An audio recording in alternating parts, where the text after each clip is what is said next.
Bonjour à toutes et bonjour à tous, on va parler aujourd'hui d'un autre réalisateur, on va revenir aux bases de l'émission avec notamment un réalisateur de films d'horreur, un réalisateur qui est malheureusement décédé maintenant, c'est Tobe Hooper. Tobe Hooper a une réputation assez particulière, on sait qu'il a réalisé quelques-uns des plus grands films du cinéma d'horreur, mais il a pourtant une réputation de réalisateur de nanar, notamment à cause de ses dernières œuvres.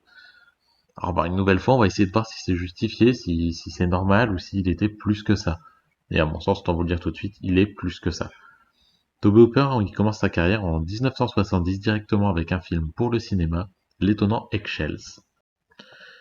C'est donc en 1970 ou en 1969 selon les sources que voit le jour Eggshells, un film oublié qui pourtant provient d'un réalisateur qui aura fait une carrière honorable par la suite. Tourné avec un budget rikiki, Eggshells permet surtout à Tobe Hooper de rencontrer Kim Henkel. Les deux feront des étincelles quelques années plus tard. Mais pour l'instant, en pleine période hippie, en plein peace and love, les deux coécrivent un scénario de film fantastique pour le moins compliqué à cibler. En fait, on remarque surtout une envie réelle de surprendre, mais aussi un film qui semble surtout là pour faire office de carte de visite, tourné sous l'emprise de quelques champignons probablement. Ce qui n'empêche qu'il peut être intéressant d'y jeter un œil, ne serait-ce que parce qu'il est un témoin de son temps, de la génération qu'elle a élevée. Eggshells c'est un film difficile à décrire, une expérience à visionner si l'on veut se plonger, non dans la carrière de son réalisateur, mais dans son époque.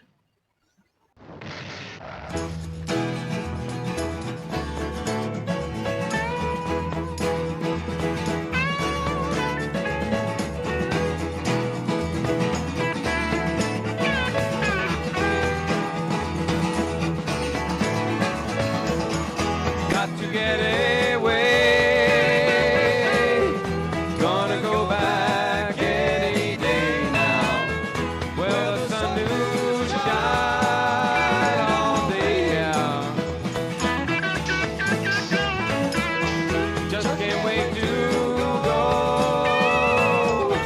How I'll get there, I don't really know. But I'll get there anyway now.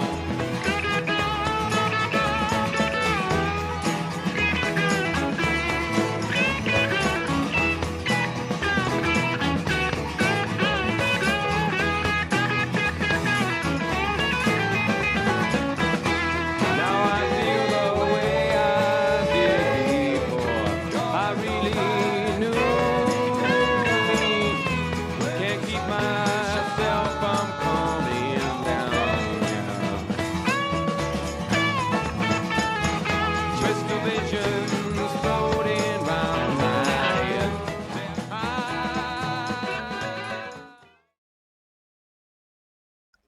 Il faudra ensuite attendre 4 ans pour revoir Tobe Hooper avec ce qui est trop souvent considéré donc comme son premier film, alors qu'en réalité c'est donc bel et bien le deuxième. Un film qu'il réalise et au scénario on retrouve Kim Henkel et lui-même, à la photographie Daniel Pearl, et à la musique Tobe Hooper et Wayne Bell. Au casting, pas de grand nom, Marilyn Burns ou Gunnar Hansen, on retrouve tout de même John LaRoquette. Et c'est donc un film ultra connu puisqu'il s'agit de Massacre à la tronçonneuse. Film bourrin et gore bourré de violence, c'est un peu l'image qui reste de Massacre à la tronçonneuse, et pourtant il est bien plus, il est une réussite remarquable. Un groupe de jeunes gens traverse le Texas, ils s'arrêtent pour faire le plein mais il n'y a plus d'essence. Ils vont alors commencer à en chercher dans le coin et tomberont entre autres sur un type qui compte bien les tuer à coups de tronçonneuse. Un pitch en fait assez réducteur quand on le compare à la puissance du film. Si les récentes versions ont eu tendance à supprimer une grande partie du grain craspec de l'original, lui donnant beaucoup de son aspect cru et limite documentaire, dû aussi à un certain amateurisme qui pour le coup le sert totalement, le film tire profit de la chaleur sous laquelle il est tourné. Court, il va prendre malgré tout le temps de faire monter la pression, et en refusant de se montrer trop cinématographique, il va pas iconiser Leatherface, sa première apparition étant presque l'inverse d'une iconisation, il rend son film encore plus fort, difficile ainsi de ne pas s'en souvenir comme d'une œuvre gore et violente. Et pourtant, il y a bien peu de sang dans le film. Les actes sont suggérés mais jamais filmés, ou alors si peu. Mais c'est là toute la force d'une mise en scène qui parvient à nous persuader du contraire. Mais aussi un casting, sans star, encore heureux d'ailleurs, qui fait la part belle à des performances parfois sur le fil du rasoir mais marquantes. Mention à la Scream Queen Marilyn Burns qui a dû s'arracher les cordes vocales d'ailleurs.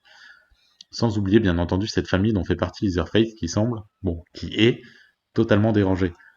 Le bonhomme à la tronçonneuse étant ici incarné par l'Islandais Gunnar Hansen, grand bonhomme baraqué d'1m93 à la démarche un peu pataude, mais qu'on n'aimerait sûrement pas croiser dans une forêt sombre. Pour un résultat qui reste, aujourd'hui, un chef-d'œuvre du genre. Arrête, j'entends quelque chose.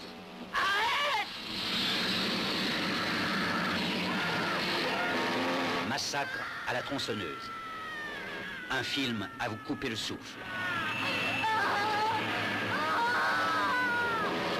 Vous êtes cinglé! Non! Vous êtes fou! Arrêtez! Terrifiant, mais réel. Aidez-moi! Personne ne survivra au meurtrier fou. Massacre à la tronçonneuse. On retrouve Tobe Hooper en 1977 avec Le Crocodile de la Mort. Un film étonnant, un film qu'il réalise mais qui est écrit par Alvin Elfast et Mardi Rustam, avec à la musique Wayne Bale et Tobe Hooper lui-même et à la photographie Robert Caramico. Au casting on retrouve Marilyn Burns donc, mais on retrouve aussi pour la première fois dans un film de Tobe Hooper, Robert Englund. Sortant donc de la claque qu'il a infligée avec son massacre à la tronçonneuse, Tobe Hooper revient avec Un Crocodile de la Mort au nom français bien nanardesque pour un film en fait assez réussi. En plein cœur de la Louisiane, un motel est tenu par un type qui, de temps en temps, donne ses clients à manger à son pote un crocodile fin gourmet. Parce qu'avec ce titre, je m'attendais comme beaucoup à un croco qui vient bouffer de la merloc. Mais non, on a bien affaire ici à un film avec un serial killer, et ceci dans une ambiance que n'aurait pas renié un Stephen King. Ainsi, les personnages sont assez nombreux et tous sont assez typiques des petites villes américaines de l'époque. Au passage, donc, on y croise Robert Englund ou encore Marilyn Burns qui est revenu pousser quelques cris. On peut aussi souligner une photo atypique, rougeâtre et donc chaude. Le résultat, s'il ne brille pas par une mise en scène novatrice, se montre diablement efficace. Alors il est vrai que l'on aurait pu attendre plus de Tobe Hooper à ce moment, mais en appliquant les règles classiques du genre dans un environnement qu'on ne voit pas si souvent au cinéma, il atteint son objectif. Divertir efficacement tout en dépaysant. On reste sur de la série B qui aurait aujourd'hui l'allure des téléfilms, mais d'un bon, et qui garde un goût agréable, un peu celui du sang aussi parfois pour les amateurs.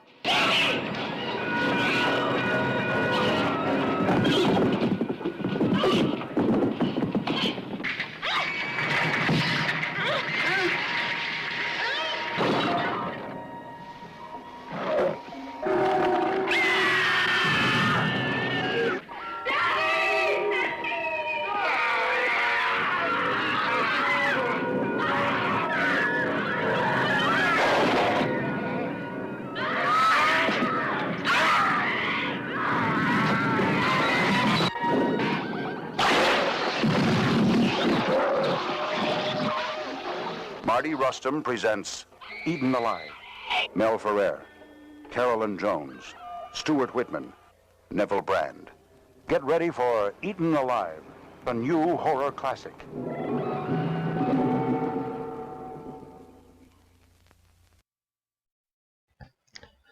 Après 3 œuvres au cinéma, Tobe Hooper surprend puisqu'il se retrouve à la télévision, avec le film Les Vampires de Salem en 1979, une adaptation d'un roman de Stephen King.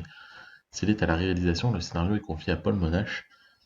À la photographie, on a Jules Brenner et à la musique Harry Suckman. Au casting, on retrouve David Soul, James Mason, Bonnie Bedelia, ou encore Ed Flanders, Fred Willard, ou la jeune Elisha Cook Jr. Une mini-série donc sous forme de 2 téléfilms. Et il choisit pas la simplicité puisqu'il hérite de Salem, un roman épais revenant sur la ville de Salem's Lot. Ben Mears, un auteur y est né et souhaite écrire un roman sur Marston House, une maison qui effraie les gamins du coin. Mais quand il arrive, elle a été rachetée par Straker et Barlow, qui ouvrent un magasin d'antiquités en ville. Dans le même temps, d'étranges phénomènes commencent à se produire, dont des disparitions d'enfants. C'est l'histoire de Vampire de King, son hommage à Dracula. Et pourtant, c'est aussi un pur roman de l'auteur qui voit une ville rongée par le mal. En 3 heures, Hooper et son scénariste, qui ont récupéré le projet après le désistement de George Romero, tentent de mettre en image le maximum de scènes du livre, ce qui, malgré la longue durée, entraîne parfois un manque de liant. De plus, mis en image, le film ne parvient pas toujours à retranscrire le côté très sombre de l'œuvre écrite. On passera également sur les signes de vieillesse, effets visuels pas géniaux de temps à autre. Pourtant, malgré tous les défauts précités, force est de reconnaître une véritable envie de faire honneur à l'œuvre, un casting réussi et tout au long des 3 heures, malgré quelques longueurs, il est difficile de ne pas se retrouver happé par cette ville et par ce qui s'y passe. Parce que Hooper mettrait suffisamment son art pour convaincre dans un téléfilm qui, au final, s'avère être une réussite dans son genre. I dreamed. You slept there all night. Yeah. A little tired. Didn't sleep much last night. I was dreaming. Somebody out there. Sweet, sweet dreams. I let him in.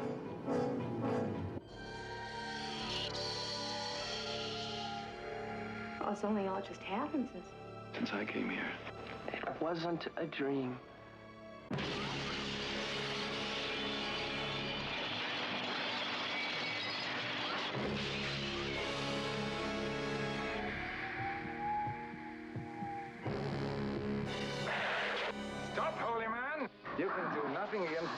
Cliff. They're breeding on one another. The vampires are creating vampires. The monster wants you. It's a geometric progression. 2 times 2 times 4 times 8. There's a dead man upstairs. Bill! Yea, though I walk through the valley of the shadow of death, I will fear no evil. Look at me. Ned Tippett's body has disappeared from the morgue. Thy rod and thy staff, they comfort me. Bill!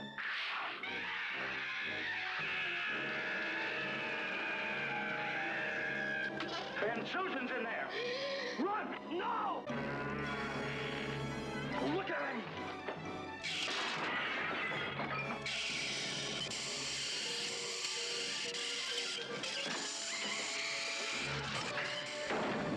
Stephen King, the best-selling author of Carrie and The Shining, takes you on a startling journey to Salem's Lot.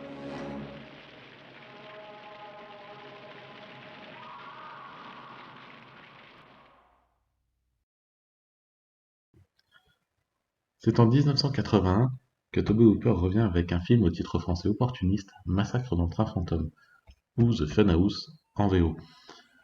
Un film qu'il réalise qui est écrit par Lawrence G. Block, à la photographie on a Andrew Laszlo et à la musique John Bill.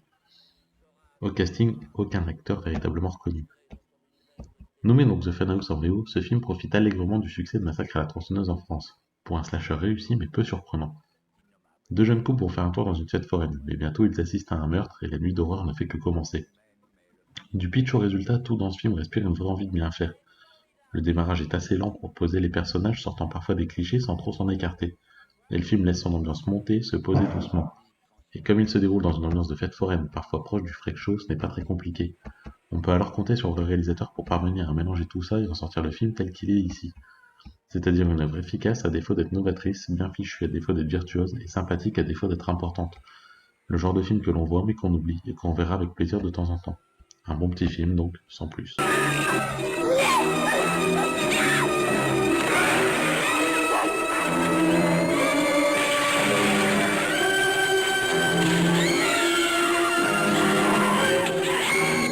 Massacre dans le train fantôme. Un film universal. Massacre dans le train fantôme. Un film terrifiant. Un film cauchemardesque. Un film du maître de l'horreur, Tobe Hooper. En 1982, Tobe Hooper revient avec Poltergeist, un film qu'il réalise, dont le scénario est signé Steven Spielberg, Michael Grace et Mark Victor sur une idée de Spielberg lui-même, et à la musique on retrouve Jerry Goldsmith, à la photographie Matthew F. Leonetti. Au casting on retrouve Craig T. Nelson, Joe Bess Williams, des acteurs pas forcément connus à l'époque, mais qui feront pour certains une belle carrière. C'est donc en 82 que Tobe Hooper sort son deuxième film vraiment marquant. Mais pourtant, est-ce qu'il est bien signé de Tobe Hooper? Une famille vit tranquillement dans une petite banlieue américaine paisible. Un soir, la jeune fille du couple s'assied devant la télé qui s'est mise en mode parasite. Par la suite, il semble que la maison devienne hantée. Mais alors, qu'est-ce que c'est que cette histoire? Pourquoi ce serait pas Hooper? En fait, le film est produit par Spielberg, un type qui vient de sortir Les Aventuriers de l'Arche perdue et va sortir E.T. la même année que Poltergeist. Et au fur et à mesure des interviews et études de ce film, nombreux sont les témoignages affirmant que Hooper a fait office de réalisateur de seconde équipe alors que Spielberg donnait toutes les consignes et prenait la caméra dès que possible, ce qui en ferait le vrai réalisateur du film. Cependant, les études affirmant tout et son contraire se succèdent et les deux réalisateurs ont toujours nié. Mais force est de reconnaître que le style du film, plus posé et par certains aspects plus propre que les réalisations précédentes de Hooper, peuvent porter à confusion, ou du moins à se poser sérieusement la question. Quoi qu'il en soit, le sujet reste le film, et celui-ci est une réussite presque totale. Au-delà de quelques effets qui ont un peu vieilli, le reste, que ce soit dans la caractérisation de la famille ou dans les effets de terreur bien dosés, en font un film majeur dans son genre, c'est-à-dire le film de possession. Ici, la terreur est présente, même sans effet ostentatoire. Les événements ont eu lieu, et ils continuent à planer tout du long jusqu'à la résolution. C'est la réussite d'un grand film, pas parfait mais presque. L'image est nette. Non! Ne touchez pas à mon bébé! Et les jeux sont faits.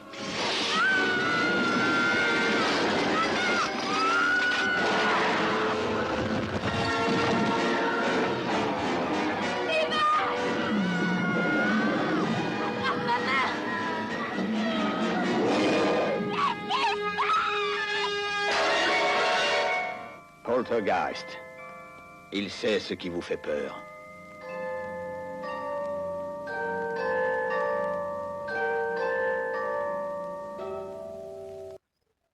En 1983, Tobe Hooper réalise également le clip pour Billy Idol, le clip de Dancing with Myself. Quelques années plus tard, on est maintenant en 1985, Tobe Hooper sort Life Force, l'étoile du mal. Sur un scénario de Colin Wilson, Dan O'Bannon et Don Jacoby, inspiré du roman Les Vampires de l'espace écrit justement par Colin Wilson, avec à la photo Alan Hume et à la musique Henry Mancini et Michael Kamen. Au casting, on trouve des acteurs essentiellement très peu connus. On a quand même Patrick Stewart dans un petit rôle, mais aussi Mathilde Amé ou Peter Firth.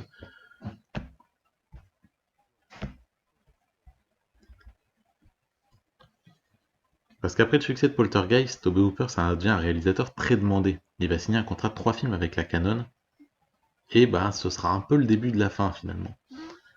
La comète de Halley passe près de la Terre. Une équipe d'astronautes y est envoyée car un vaisseau extraterrestre se trouverait dans la queue de celle-ci. C'est effectivement le cas et l'équipe ramène 3 humanoïdes, une femme et 2 hommes. Rapidement, ils constatent que ceux-ci, pour vivre, se nourrissent de la force vitale des humains. Et voici donc un pur film de SF adapté d'un roman donc de Colin Wilson. Existant aujourd'hui en plusieurs versions plus ou moins complètes, le film n'est pas un mastodonte du genre. Il a clairement un aspect bis qui lui donne une certaine singularité, encore plus aujourd'hui. Ainsi, il démarre assez rapidement et ramène très vite les humanoïdes sur Terre pour les laisser se déchaîner. Et aussi, il faut bien le dire, pour filmer le corps nu de Mathilde Amé, l'équipe ne s'en privant pas. Mais pour le coup, il faut dire que la française est hypnotique et qu'on peut tout à fait comprendre que les humains se laissent séduire par la demoiselle. Mais pour en revenir sur les réussites du film, les effets spéciaux, bien que vieillots aujourd'hui, ont encore cet aspect en dur qui, avec un peu d'imagination, parviennent à faire effet. Et même si on pourra remarquer des largesses dans le jeu des acteurs et que Life Force est parfois un poil longué et s'affaiblit dans sa deuxième moitié, il serait dommage de passer à côté de cette série B, à mes yeux franchement réussie. From the director of Poltergeist and the writer of Alien comes a terrifying new film. I'm getting a very small radar cross-section. 150 miles long? EGR's confirmed. Tell them we have an artificial object out here. In the tail of Halley's Comet, there's something wrong. Something ancient. Something evil. Jesus. Houston, we have a problem. Something's happening to me. Something hungry that's brought to Earth. She's destroyed worlds. That girl was no girl. She was totally alien to this planet and our life form. And totally dangerous.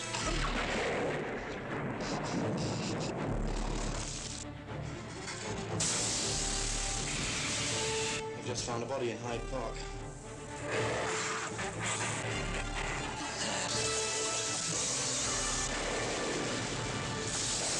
Life Force.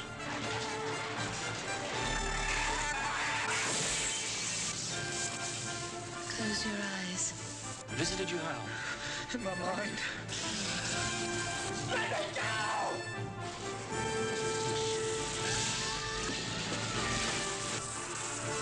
It's already spreading. You didn't stop it, it's too late.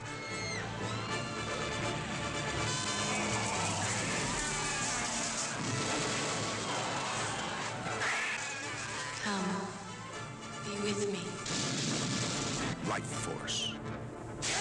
The terror has just begun.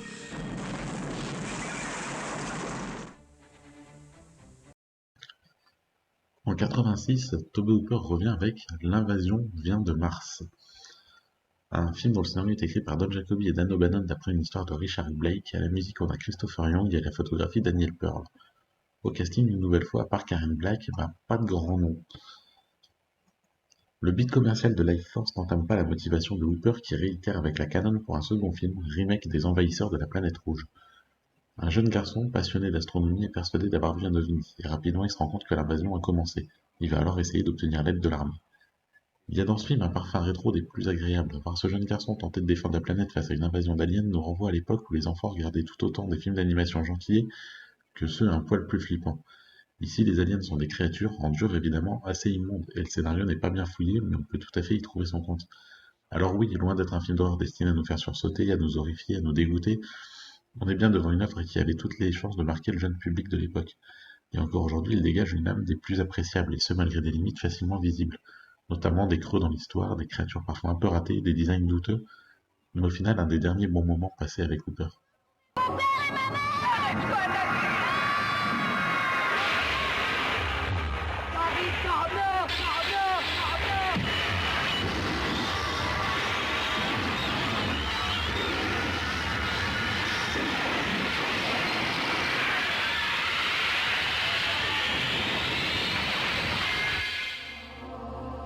Canon France présente L'invasion vient de Mars.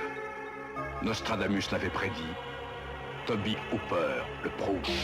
L'invasion vient de Mars. En 86, toujours, on retrouve Tobe Hooper avec Massacre à la tronçonneuse 2, à la surprise générale. Un film qu'il réalise mais qu'il n'écrit pas, le scénario est confié à L.M. Kit Carson, à la musique on trouve Tobe Hooper et Jerry Lambert, à la photographie Richard Cohoris. Au casting on retrouve entre autres Dennis Hopper ou Bill Moseley. Lié par un contrat avec la Canon et malgré l'échec commercial de ses deux films précédents, Tobe Hooper doit un dernier film au duo Golan Globus, et il finit par céder à leur demande. Depuis le meurtre perpétré par Leatherface et sa famille, un Texas Rangers, oncle de deux des victimes, cherche les responsables pour se venger. C'est finalement une présentatrice radio qui lui amène une cassette. Elle a eu des jeunes en ligne et ceux-ci ont croisé Leatherface pendant qu'il l'appelait. Et c'est parti pour un film pas surprenant. Là où le premier est encore aujourd'hui un chef-d'œuvre rude et puissant, Hooper sait bien qu'il ne pourra pas réitérer l'exploit. Alors il fait un choix, celui de tomber dans la pantalonnade grand guignolesque. Ici, il va y aller en frontal et ne suggère plus rien. De fait, le film est moins suffocant, nettement moins puissant, il conserve quelques scènes de comédie à mourir de rire. Et au milieu de cela, il est aussi un vrai film d'horreur. Voici déjà 13 ans, la présence de Denis une Hopper vague de crimes abominables de plus, le réalisateur a plongeait l'Amérique dans l'horreur. Aussi pour ennuyer des producteurs qui avaient charcuté ces deux films précédents. Puis l'oubli, alors oui, on peut comprendre la déception des spectateurs, parfois un peu en longueur, notamment dans sa deuxième moitié. Mais le résultat est-il si mauvais que sa réputation le dit ? Bah pas vraiment.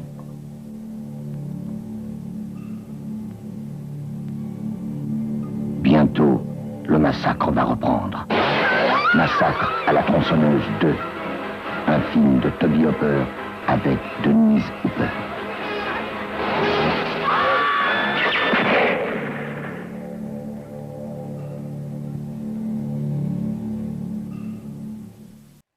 En 88, Tobe Hooper revient à la télévision cette fois-ci avec un épisode de la série Freddy's Nightmare. En 1990, Tobe Hooper revient à la télévision pour un téléfilm nommé Robe 200, un téléfilm d'ailleurs ressorti récemment en DVD diverses éditions. L'histoire d'une robe tueuse ? Ouais, plus ou moins pour ce nouveau téléfilm donc. Une étudiante trouve par hasard une ancienne cape aztèque, elle découpe une robe dedans mais elle ignore que la cape en question était sous le coup d'un maléfice. Et voici le départ d'un pitch qui semble ne devoir rien donner et qui pourtant va finir dans un téléfilm des plus sympathiques. On sent bien entendu que le budget est limité et que l'ambition n'est pas celle d'une œuvre de cinéma, mais après 3 échecs successifs, pouvait-on vraiment espérer mieux ? Ici, Hooper surfe une petite santé tranquillement en partant d'un concept de pur film fantastique. Donc pas de débordement gore, pas de violence dans tous les sens, on est ici sur une histoire qui progresse lentement et va se plonger dans un style que n'aurait pas renié un certain Stephen King. Le tout porté par un casting franchement sympa, plein de bonnes têtes. Pour ce genre de film, on n'en demande pas plus. When I saw you at the dance, I realized what you had done with the cloak. But when nothing happened to you, I put it out of my mind. Where is the dress now? Imagine it in the hands of someone utterly evil, someone more vulnerable to its power than you are.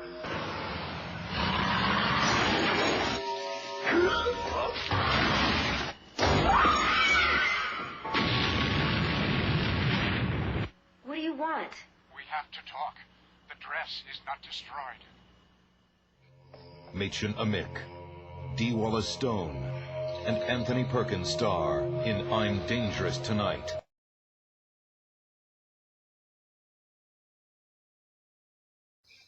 La même année, Tobe Hooper sort un film au cinéma cette fois-ci, puisqu'en 90 toujours il sort Spontaneous Combustion.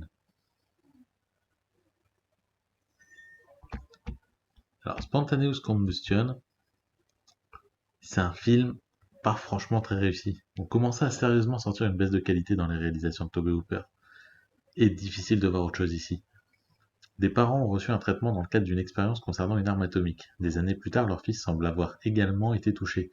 Et en plus de ça, des gens commencent à mourir de combustion spontanée dans ces parages.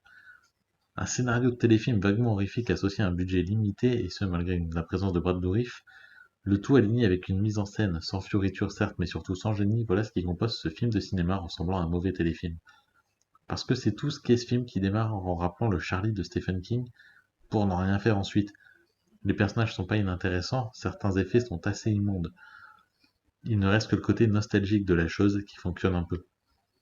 Dans ces conditions, on a beau avoir des gens tels que, encore une fois, Brad Dourif au casting, difficile de s'en tirer. Ce scénario n'aurait jamais dû sortir des cartons tant il se contente de jouer la série B bas de gamme, sans descendre jusqu'au Z. Voici vraiment un film qui confirme la descente aux enfers du metteur en scène. Will transform him. The doctor can save your life. There is a vaccine. Sam Kramer must uncover the mystery of his own life. All right. You should never have been born. And if it wasn't for me, you never would have been.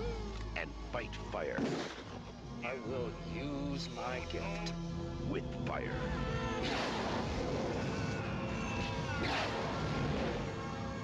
Spontaneous Combustion, starring Academy Award nominee Brad Dourif, Melinda Dillon, and Cynthia Bain. God damn you!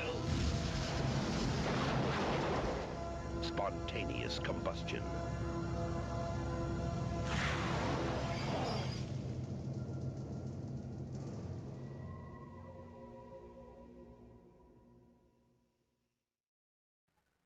Toujours en 90, Tobe Hooper va également réaliser l'épisode La Perle Noire des Contes de la Crypte. Et en 91, il va réaliser Haunted Lives, True Ghost Stories. Un film dont j'ai pas réussi vraiment à avoir plus d'infos. C'est quelque chose pour la télévision, mais est-ce qu'il s'agit d'un pilote de série, d'un épisode ou d'un film? Pour l'instant, les informations sont pas très claires à ce sujet. On retrouve Tobe Hooper en 1993 avec un film qui s'appelle Night Terrors, ou parfois Nuit de la Terreur, et parfois d'autres noms. Il en a eu beaucoup au fil du temps. Un film qui est écrit par Rob Globus et Daniel Matmore, avec à la musique Dove Seltzer et à la photo Amon Salomon. Au casting, on retrouve entre autres Robert Englund, de nouveau, ça fait un moment qu'on l'avait plus vu chez Tobe Hooper. Au moment de sortir Night Terrors, Tobe Hooper a déjà été remisé au fin fond des tiroirs. Ainsi, personne ne se passionne pour ce nouveau film. Alors qu'elle est en visite au Caire, une femme tombe aux mains d'un certain Paul Chevalier, descendant du marquis de Sade. La demoiselle ressemble en effet beaucoup à celle dont le marquis de siècle plus tôt voulait se venger. Mais ce n'est pas parce que le film use d'une esthétique qui se veut fidèle aux écrits et à la vie du marquis de Sade qu'il est réussi. Et il n'est pas non plus le navet dont beaucoup parlent. En fait, le film bénéficie justement de cette ambiance se voulant érotisée pour sortir un peu du tout venant de la production. Ce qui n'empêche pas de pâtir d'une direction d'acteur bien peu convaincante, le pauvre Robert Englund semblant faire un peu n'importe quoi, devenant même hilarant lorsqu'il est accoutré en mode début du 19e. Mais il est cependant difficile de descendre totalement ce film qui, lors de quelques séquences, parvient à se montrer carrément hypnotisant. Pas assez souvent malheureusement, et il faudra se contenter de quelques moments de grâce. Mais c'est déjà mieux que rien, non? Now we dare you to find out. I will render you as criminal as I. From the director of Poltergeist and the Texas Chainsaw Massacre, Tobe Hooper's Night Terrors, starring Robert Englund as the Marquis de Sade. Please don't hurt me. Please. Toujours en 1993, Tobe Hooper sort Body Bags. En fait, il le sort pas, il le co-sort finalement avec John Carpenter. Et en fait, il va réaliser un des 3 sketchs du film. Et ce sera le sketch, Œil pour œil, un sketch qui compte au casting Mark Hamill, et qui raconte l'histoire de Brent Matthews, un joueur de baseball professionnel qui perd un œil à la suite d'un accident de voiture. On va lui greffer l'œil d'un donateur, et il va se mettre à avoir des visions sanglantes. Le film est plutôt sympatoche, c'est pas le meilleur de Body Bags, mais c'est un film qui se regarde gentiment. C'est pas fou, mais ça fait partie de la carrière du bonhomme, et son style est plutôt bien représenté dans le film. Et surtout, Mark Hamill a une moustache. Voilà, il fallait le dire quand même. What have you done to me? Something terrifying. I have to finish digging your grave. John Carpenter presents Body Bags.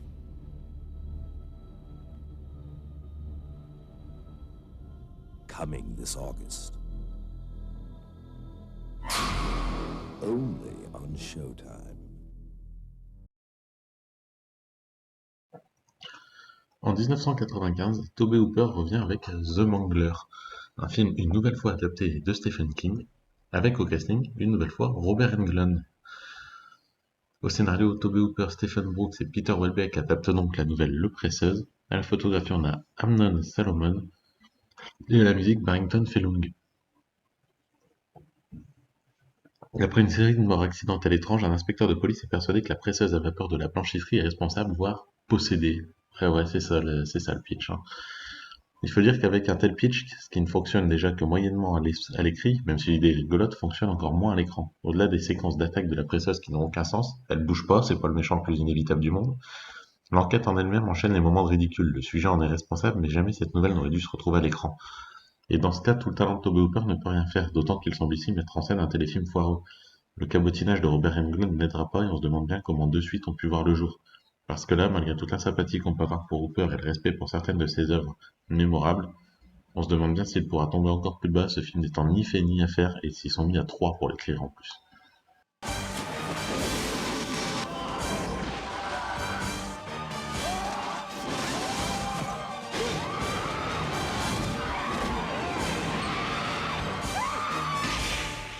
The Mangler.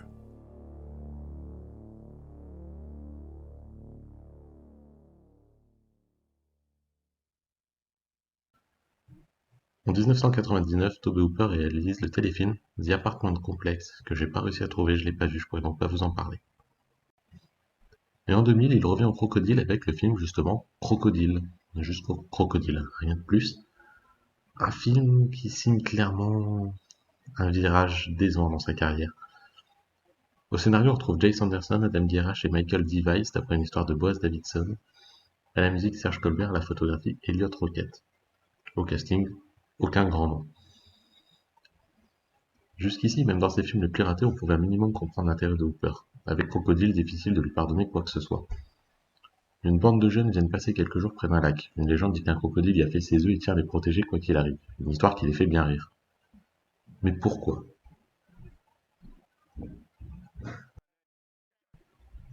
Pourquoi, Tomé? Pourquoi? À quel moment tu t'es dit que le scénario avait l'air béton, que tu tenais là un film qui pouvait te relancer? Même le besoin d'argent ne peut que difficilement justifier ce truc. Pourtant, des films avec des grosses bébêtes, ça peut marcher. Alexandre Aja l'a récemment prouvé avec Crawl. Mais il faut pour ça une bonne situation de base, des personnages attachants. Ici, on a 8 ados, un peu beaucoup cons, qui se balancent des dialogues crus ou risibles. Genre, c'est ma grand-mère qui m'a raconté cette histoire, donc c'est forcément vrai. Ah bah ouais, du coup. Et à aucun moment on ne croit en leur chance face à ce crocodile numérique moche qui devient parfois un effet en dur, qui ne fait jamais réel.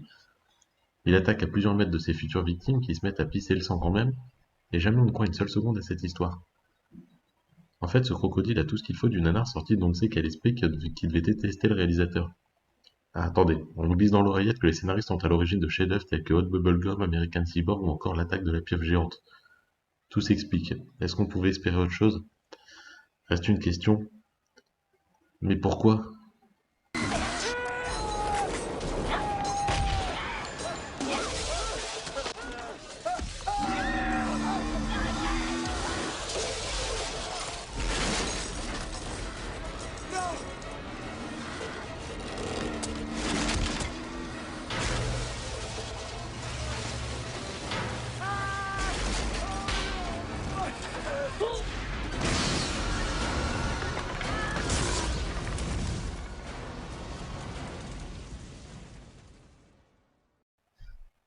En 2002, Tobe Hooper réalise également le téléfilm Shadowrun, visiblement une suite de sketchs, mais j'ai pas réussi à trouver beaucoup d'informations non plus sur celui-là, et un épisode de la série Disparition de Steven Spielberg.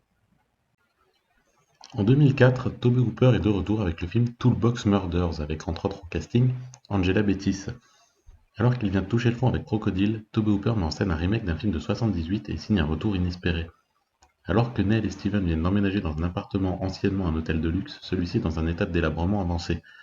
Ils font des travaux, mais Nell entend régulièrement des bruits et les autres locataires disparaissent. Avec sa photo cradingue et son tueur à la sale tronche, le film pourrait tomber dans l'attendu, ce qu'il fait à l'occasion car s'il est probablement le meilleur film de la seconde partie de carrière de Tobe Hooper, c'est pas pour autant qu'il s'agit d'un grand film. Ses personnages sont pas assez travaillés par exemple, son histoire est assez banale et rien ne vient le différencier de la masse des slashers déjà existants. À part son tueur, prenant plaisir à changer régulièrement d'outils pour massacrer ses victimes, porté par la performance plus que bonne d'Angela Bettis, une habituée du genre, le film permet également une apparition de Sherry Moon Zombie pour une de ses très rares apparitions en dehors des films de son mari, Rob Zombie donc. Alors les habitués du slasher ne seront guère surpris, mais il n'est pas interdit de voir en ce film l'espoir d'un retour au premier plan pour Tobe Hooper. L'espoir sera déçu, mais il nous aura rappelé que le bonhomme savait faire de l'horreur fut un temps.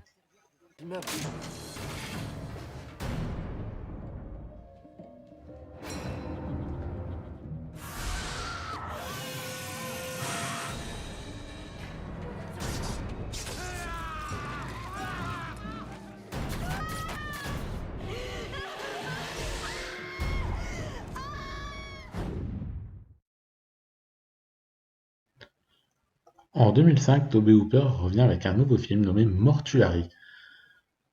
Film qu'il réalise dont le scénario est écrit par Jay Sanderson et Adam Girash, à la photographie Jaron Pressant et à la musique Joseph Conlan. Au casting, on retrouve notamment Dan Bird.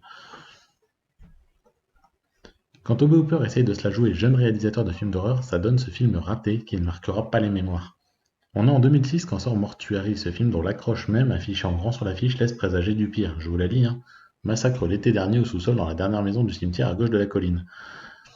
On a presque l'impression qu'elle-même se fout de la gueule du film. On y suit une famille, les Doyle, qui emménagent dans un funérarium à côté d'un cimetière, sauf que le mal se terre par là et que bientôt les morts vont se réveiller. Sorte de film de zombies en mode slasher pour Jones, Mortuary peine à convaincre tant sa BO est dégueulasse, voulant absolument mixer des titres rock techno avec des compositions plus adaptées au genre. Ses personnages aux réactions inadaptées et son scénario prévisible ne seront alors compensés que par une mise en scène dont on sent la maîtrise, le réalisateur a bourlingué, il a du coffre et ça se sent. Mais pour le reste, il subit les lois du genre. En fait, il n'a plus de pattes. Il n'est rien de plus qu'un exécutant au service d'un script médiocre, et c'est malheureusement ce qu'il est devenu depuis bien longtemps. Un simple exécutant oublieux de ses grandes années. Le basculement a clairement eu lieu avec la doublette Life Force, l'invasion vient de Mars, deux bons films charcutés et mal vendus, et atteint avec Mortuary un niveau qu'on aurait voulu voir ne pas arriver. Et même si, depuis son crocodile, clairement le bas du panier, il y a un léger mieux, il se bat en vain.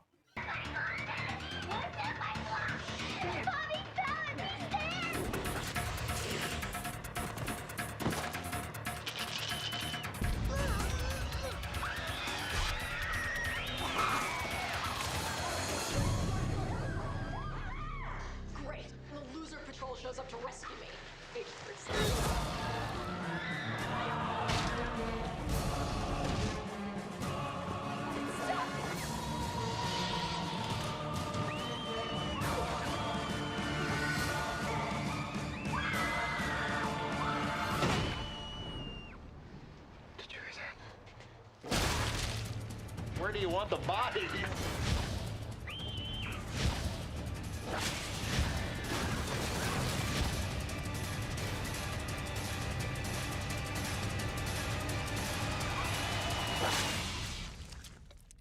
You'll have to come home sometime.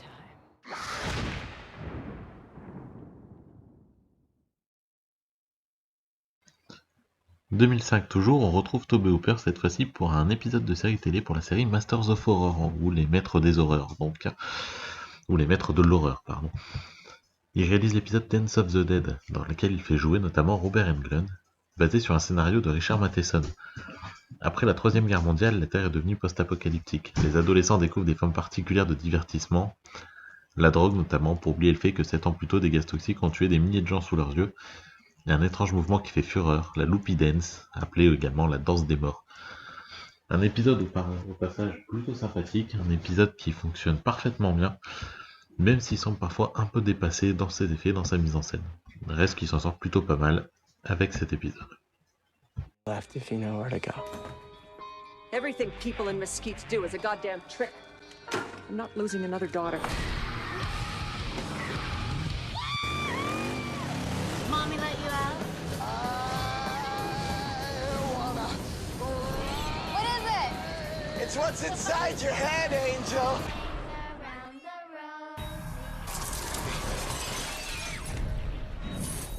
Ladies and gentlemen, I give you the dance of the dead.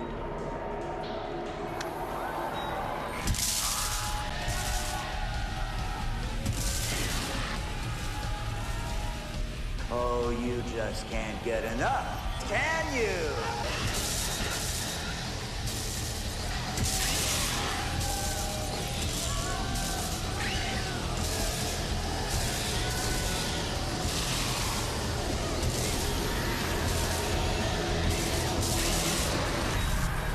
How long was I out?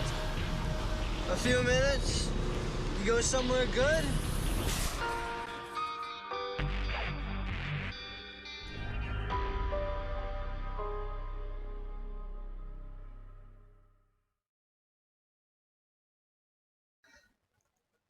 En 2006, on retrouve Tobe Hooper avec un nouvel épisode des Maîtres de l'horreur, le premier de la saison 2, une saison un peu moins réussie de manière générale, un épisode appelé The Damned Thing, avec entre autres au casting Sean Patrick Flanery et au scénario Richard Matheson une nouvelle fois.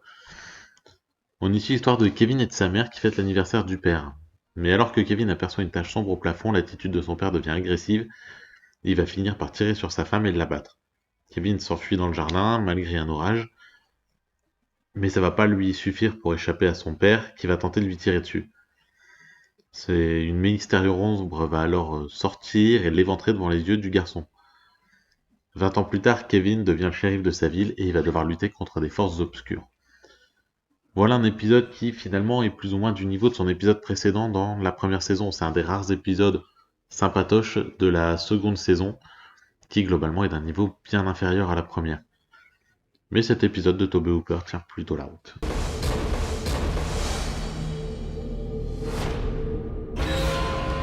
People died like animals.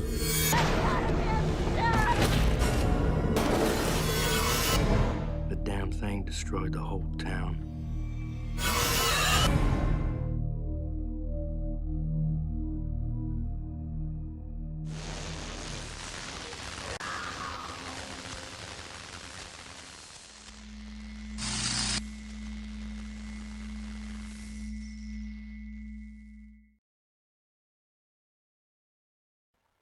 En 2011, on retrouve Tobe Hooper, mais cette fois-ci pour la sortie d'un livre coécrit avec Alan Goldsher, Midnight Movie. Et la dernière fois qu'on verra Tobe Hooper, mais on le verra pas beaucoup, c'est pour Jean en 2013, un film qui aura énormément de mal à sortir dans divers pays, et qu'on n'aura donc que trop peu vu, ou plutôt trop vu. Dernier film donc pour Tobe Hooper, et une fois de plus, une production compliquée aura entraîné un résultat en partie raté. Une famille émirati emménage dans un nouvel appartement qui a été construit sur un site visiblement hanté par quelques saloperies. Produit par les Émirats Arabes Unis, le film a l'avantage de bénéficier d'un contexte assez rarement exploité, ce qui ne suffit pas à sortir son script d'un classicisme à toute épreuve. La mise en scène elle-même fait souvent très kitsch, sans compter des personnages qui sentent le déjà-vu. Heureusement, les décors sauvent le tout et la maîtrise du réalisateur reste indéniable. Mais c'est surtout cette production interminable faite de conflits en tout genre qui fout le film à terre. D'ailleurs, il est jamais sorti en France, c'est dire à quel point il n'est finalement destiné à personne. Un film mineur clôturant une carrière qui n'a que rarement été ce qu'elle aurait dû, pour un réalisateur talentueux mais souvent réduit à un simple exécutant au service de mauvais scripts. Children. We've already tried that, haven't we? Eddie was just telling us about the rich history of the region. You mean the gin? There's something wrong here.